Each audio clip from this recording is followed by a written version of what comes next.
ख्वाजा आसिफ की नवाज शरीफ साहब से मुलाकात हुई, तस्वीरें वीडियो आ गई बीच में, सोशल मीडिया पे यही लोगों ने रोला डाल दिया कि ये दो वो लोग हैं जिन्होंने फ्रॉड किया और फ्रॉड के जरिए से बुजुर्ग खवातीन की सीटें छीनी है।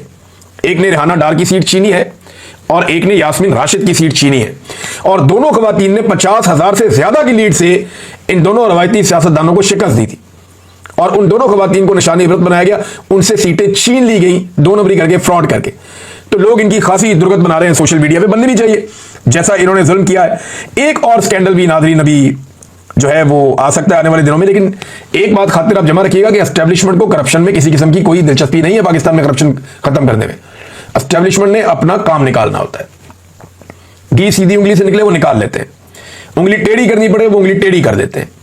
ये लोगों के करप्शन के केसेस या ये छोटी मोटी कमजोरियां, लोगों की वीडियोस ऑडियोज करप्शन के केसेस, ये एस्टेब्लिशमेंट अपने पास महफूज रखती है उस वक्त के लिए जब कोई बंदा आपे से बाहर हो या उस बंदे से कोई काम पड़ जाए।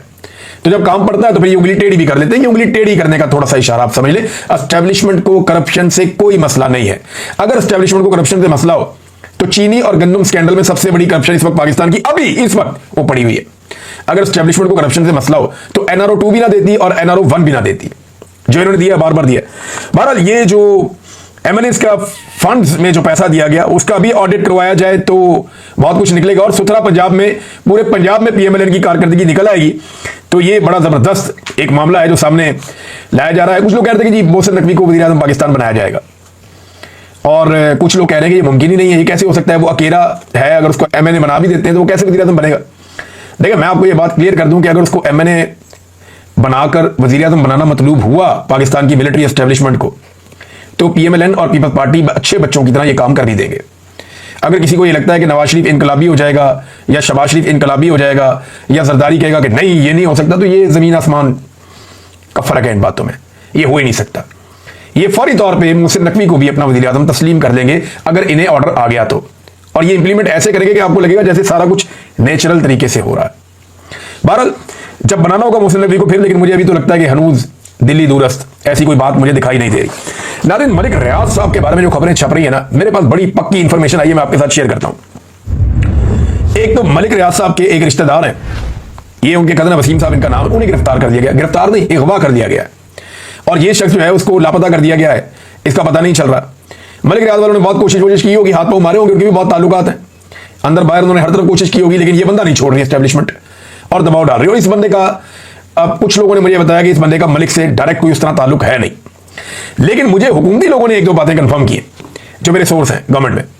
वो ये कहते हैं कि मलिक रियाज से हमें कुछ और नहीं चाहिए, जो कन्वर्सेशन पाकिस्तान की एस्टेब्लिशमेंट की और हुकूमत की मलिक रियाज के साथ चल रही है उसके बारे में कुछ इंफॉर्मेशन मैं आपको देता हूं। मलिक रियाज से पाकिस्तान की टॉप लीडरशिप जो है वज़ीर-ए-आज़म लेवल से लेकर जरदारी लेवल तक और बाकी जो इंपॉर्टेंट लोग हैं उन्होंने बराह रास्त रब्ता किया। पाकिस्तान की एस्टेब्लिशमेंट का बराह रास्त रब्ता मलिक रियाज के साथ है।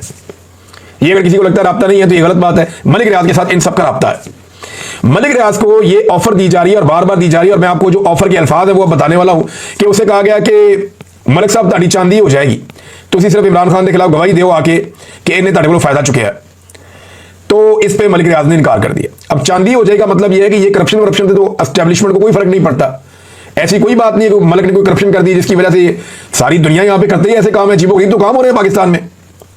तो ये करप्शन का मामला नहीं है, मामला है इमरान खान के खिलाफ गवाही का, और मलिक रियाज ने उससे इनकार कर दिया। और मुझे एक बंदे ने बताया कि मलिक रियाज ने हल्फन कहा है पाकिस्तान की हुकूमत को और एस्टेब्लिशमेंट को कि मैं आपको हल्फन कहता हूं कि इमरान खान ने मेरे से कोई फायदा नहीं लिया और ना वो कोई जाती फायदा मेरे से लेना चाहता था और ना मेरी और उसकी ऐसी कोई डील थी।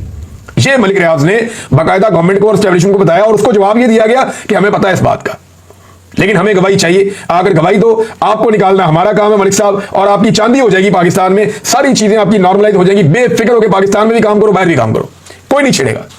लेकिन मलिक रियाज ने कहा जी मैंने ये नहीं करना।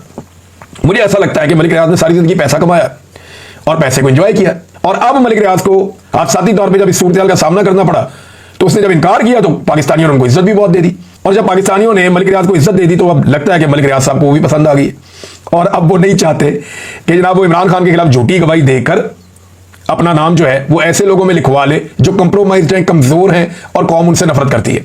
बहरहाल फिलहाल तक की सूरत हाल ये मैं आपको ये बता देता हूं। लेकिन ये जो ऑफर की गई मलिक रियाज को, ये बिल्कुल ऐसे ही बात हुई है जैसे मैंने आपको बताई है, और ये ऐसा नहीं है कि निचले लेवल पे की गई है, एस्टेब्लिशमेंट का भी टॉप का लेवल और हुकूमत का भी टॉप का लेवल, ये नीचे वाले कोई नहीं, इन्होंने ऑफर की है और मेरी इतला के मुताबिक अभी तक मलिक रियाज ने हामी नहीं भरी। और एक और